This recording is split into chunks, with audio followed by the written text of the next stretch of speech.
A 13-year-old girl got into this cab driver's cab, and it changed the course of her life forever. When it comes to our own safety, most of us like to think we can trust our gut feelings and get ourselves out of trouble. When it comes to helping strangers, though, this isn't always the easiest thing to do. We're often afraid of making mistakes and then suffering the consequences of false assumptions. For one brave taxi driver, however, sticking to his instincts made him an instant hero. Who would have thought that a regular day could turn a humble cabbie into a savior? Listen on to learn how this man rescued a teenage girl from a horrific situation she was unwittingly being drawn into by a merciless predator. The extra caring among you may even wish to take notes, as you never know when you'll encounter something similar in the future and have the opportunity to be a hero too. In the midst of his regular work routine, taxi driver Satbir Aurora drove around on a Tuesday afternoon looking for passengers. He threaded through the neighborhood in the county of Oxfordshire, hoping to get a client for a ride. Little did he know that the unexpected traveler he was about to pick up would change his life forever. When he saw a young girl standing by the road signaling for him to stop, Aurora did so. He was clueless to the fact that a series of challenging and dangerous events awaited both of them. Unaware of any red flags, he opened the door and the girl hopped in, marking the commencement of one remarkably fateful ride. Aurora did not hesitate when he drove up to the young girl's location.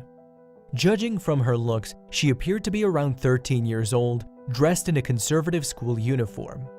When she entered the taxi, she politely asked Aurora to take her to the Gloucestershire railway station. Aurora was surprised by the unlikely request. He noticed the young girl seemed to have a look of worry on her face. The cabbie couldn't understand precisely what was going on, but he knew something was not right. Would he talk to the girl about his observation? The Gloucestershire railway station was more than an hour from the town of Oxfordshire, where he picked up the young girl. Referencing his knowledge of the distance between the two locations against her strange behavior, Aurora felt uneasy. Yet at the time, he couldn't figure out why. He knew that his passenger's choice of drop-off point was completely none of his business. But for this teenage girl, he felt like something wasn't right. The very fact that she had to travel in a taxi to a train station that was over an hour from her house had him worried. Aurora's instincts at the time were telling him that her parents were probably unaware of what was going on. If they knew she was going so far, he felt she must have lied to them when explaining why. Multiple theories were racing through Aurora's mind, and he noticed that the young girl seemed pretty worried too. To break the tension, he tried to start a conversation, engaging her in some sort of small talk. He started by asking the young girl why she was heading so far from their home. Would the girl trust him enough to open up? For Aurora, engaging in small talk with his passengers was a normal thing, especially for long rides. But with this young girl, he didn't know what to expect, as she seemed to be anxious from the very start. Then the girl said nothing. She just kept her silence in the back of the taxi. But Aurora was persistent. He kept asking her details about the trip to help him understand her situation. He specifically asked where she was headed when she got to Gloucestershire station. Pressed by the cab driver's friendly but insistent interrogation, the schoolgirl finally gave in and answered him. But a response only heightened the tension and made Aurora more suspicious of her and the entire situation. While she did speak, the young girl refused to reveal much information. The 13-year-old lass simply told him that she was heading somewhere with a friend. She didn't drop a name nor any details, so her vague response prompted the suspicious driver to ask more questions. "Do your parents know about this?" When asked if her parents knew about her trip, she gave a defensive answer by insisting that they were aware she was meeting a friend. Aurora nodded but remained convinced that she was lying. He could tell from her face and the way she answered that she was hiding a secret. The girl became increasingly defensive as he continued to question her. However, he didn't stop asking until he got the answers he wanted. What information did the cab driver see as being vital to ensure her safety? Why was he keen on finding out who she was going to meet and where they were heading. Aurora was aware that he had no right to ask for personal information from this passenger, but this, he felt, was a unique situation. His instincts were telling him that something was very wrong and he had to break boundaries. He just couldn't determine why, nor precisely where, this weird vibe was coming from. When she said her parents knew about the trip, he knew it was a lie. He then had a bad feeling when the girl stopped giving information. He felt that maybe he had crossed the line and the kid might fear him, despite his good intentions. As they were nearing the Gloucestershire railway station, Aurora felt more uncomfortable and worried. He was hesitant to let the kid out of the safety of his cab as he feared what might happen. He was getting frustrated and didn't know what else to do. When they finally arrived at the station, the young girl appeared to be looking for someone. "Who are you looking for?" Aurora asked. After giving a simple response that she was looking for a friend, she quickly grabbed her backpack and left the cab. When the girl exited the taxi, Aurora did not feel right about leaving the station. He was determined to stay at least until her friend arrived. As he was observing the young girl, she appeared to become more upset. This behavior only cemented his decision to stay. Aurora didn't feel at ease leaving the teenage girl, so he stayed and continued to observe the situation. Not knowing what to do, he called his wife to get some advice. He explained the predicament he was in and hoped she would be able to help him figure out what to do next. Since Aurora and his wife operate their taxi service together, he called her. He felt the need to talk to her about the youngster's suspicious behavior and hoped she could offer some advice on how to help this young kid. While he was talking to his wife on the phone about what happened, Aurora kept an eye on the girl. He wanted to make sure he'd be able to monitor her and ensure her safety. Aurora's wife was equally concerned. What was it about this kid that was so unsettling? After hearing about the situation, Aurora's wife became worried too. As a woman, she thought that the young girl might be more comfortable speaking to her. With her motherly instincts kicking into overdrive and her husband agreeing that it was the best thing to do, she decided to attempt talking to the young girl. They believed that speaking with a woman might make the 13-year-old feel a bit more at ease in opening up. Aurora then rolled down his window and called out to the girl. Will she trust him enough to come over? And then again to talk to his wife? The girl had been waiting anxiously, but several minutes had already passed with no one showing up to meet her. Aurora called her and asked her to speak with his wife over the phone. She refused at first, but after some convincing words from Aurora, the girl eventually agreed. The lost little soul took the phone from the cab driver's hand. Will his wife convince her to open up about who she's meeting and where they are heading? Will the couple save her from a potentially deadly situation? "Hello?" the girl said, putting the phone to her ear. Although she was hesitant, she still agreed to talk to the cab driver's wife. He watched on as the conversation unfolding, his wife asking a lot of the same questions he had been trying to get answers to just moments earlier. "Do your parents really know where you're going?" Aurora's wife asked. The girl did not answer the question immediately, but the truth was hovering somewhere in the back of her mind, waiting for her to work up the courage to let it out. Could this kid be in big trouble? How will the couple help her? Although she was worried, Aurora's wife did not let the girl feel that they were anxious about the situation. She continued with her questions and even called the girl out, gently, of course, for not calling the truth. As it turns out, this motherly accusation was precisely what the girl needed to hear to finally admit the truth. The schoolgirl, although nervous, revealed that she hadn't told her parents about her trip. She also told Aurora's wife that she was anxious about the situation she was getting herself into. Because she was a minor, the couple did not think twice about immediately seeking help from the police. Aurora called the authorities right away, requesting immediate assistance. While they waited for the police officers to arrive, he talked to the girl again. He asked her who in particular she was meeting at the station, hoping she'd give a detailed answer. This time, the young girl felt a tad more at ease with the taxi driver. She felt the urge to be truthful and said she was meeting a friend whom she had become acquainted with on the internet. Her answer verified Aurora's gut feeling that something bad was in the works. Upon learning of the girl's online friend, Aurora knew he had to stay and protect her from the terrible situation she was at risk of being swept up in. Considering she was underage and alone, he knew he had to help her. Meanwhile, the phantom from the internet was about to make his entrance. A 24-year-old guy named Sam Hewings was, at that very moment, zeroing in on the Gloucestershire station.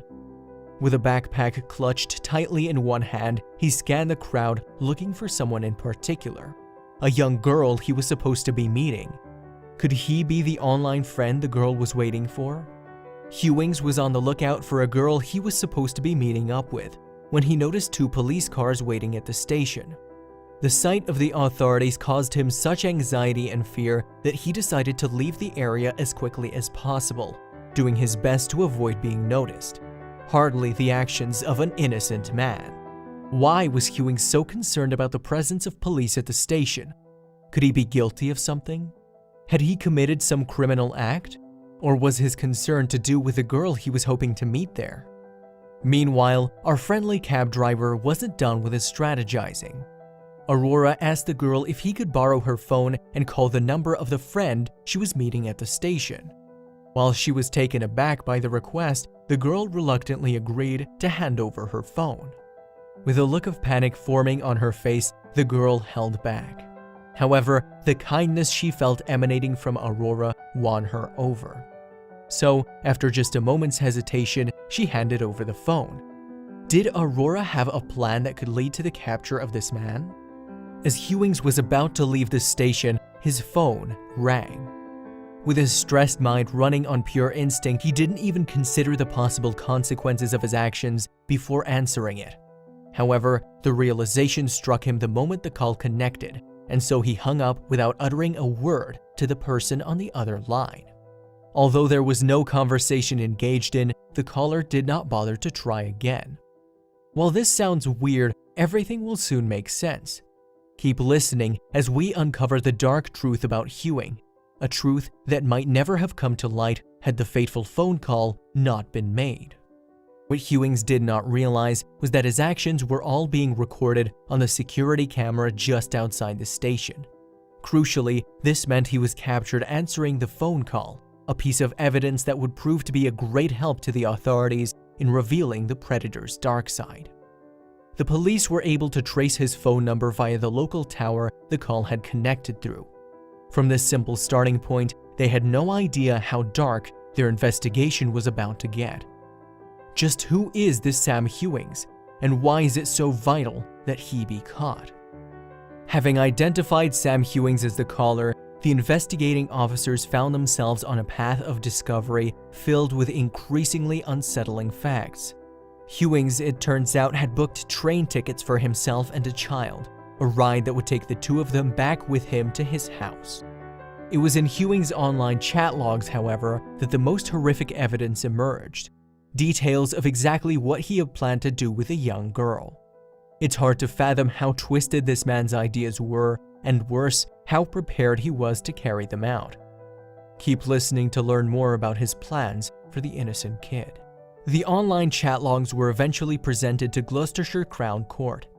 When the authorities studied this evidence, in particular certain posts made on forums no innocent people would ever subscribe to, it became clear that they were dealing with a pedophile.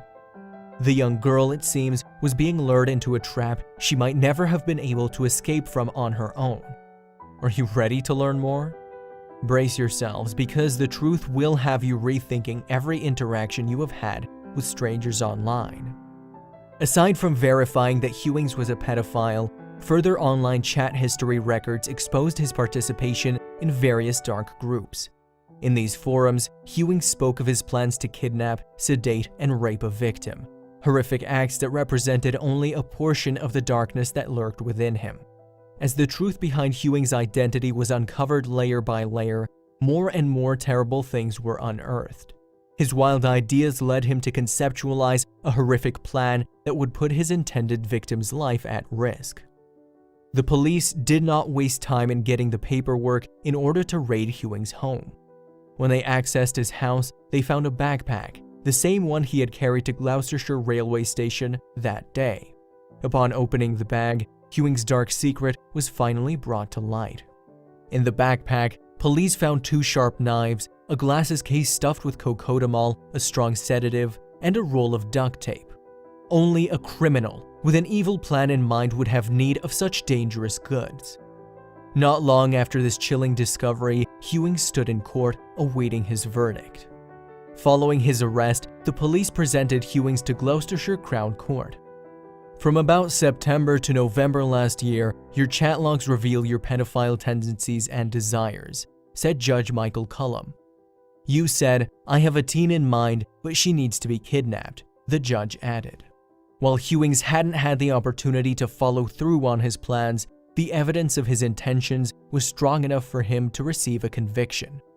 It was clear that he was set on abducting the girl, and the contents of his bag, combined with the contents of his chat logs, provided solid evidence of what he planned to do next. The judge said it was clear to him that Sam Ewing had planned to abduct the teenage girl. Ewing had persuaded her that she would be safe with him, and this was why he was able to lure her into traveling all the way to Gloucestershire. If not for the kind heart and heroic act of Satbir Aurora, the taxi driver, the young girl would have been abducted, suffering unthinkable things in the hands of a twisted pedophile. Thanks to Aurora's persistence and strength of character, however, the girl was brought back from the edge of the abyss. A night before the near abduction, the 13-year-old had booked a cab in the wee hours of the morning. It was fortunate then that Satbir Aurora was the one to arrive first. He later reported that he sensed something was wrong right from the start of his encounter with the girl. Aurora revealed that he had undergone safeguarding training several months before the incident happened. The activity was designed to help him identify when someone's behavior suggests that they secretly need help. His instincts and training certainly paid off, as he was, just months later, able to save a girl from a frightful fate. It's amazing that Aurora took the initiative to educate himself in this way. The training was really useful. Because of the cases we read about on the safeguarding course, I was able to recognize the signs and quickly spot that it was a grooming case, Aurora said in an interview. His strength, courage, and ability to act on his gut feelings made him an officially recognized hero. Satbir Aurora was granted the highest honor by the Gloucestershire Police, and he couldn't be more grateful. Beyond the recognition, he's glad that the girl is now safe and sound. Detective Constable Ian Bennett commended the cabbie for his heroic act. I cannot praise the taxi driver enough for his actions in this case. He undoubtedly saved harm from coming to the girl and provided vital evidence for the prosecution. Bennett also emphasized the relevance of safeguarding training for cab drivers, as they sadly often find themselves in the crossfire of criminal acts. We can only hope that all cabbies, not just in England but across the globe, will be given access to this useful training.